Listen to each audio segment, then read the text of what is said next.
papaghihintay, mandar na ulit.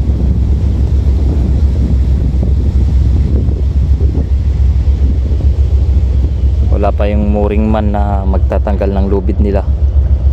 Ayan. Laging usok,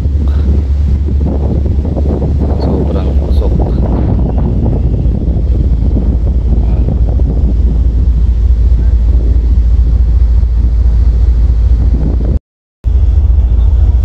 So ayan ulit, inandar na naman yung isa makina.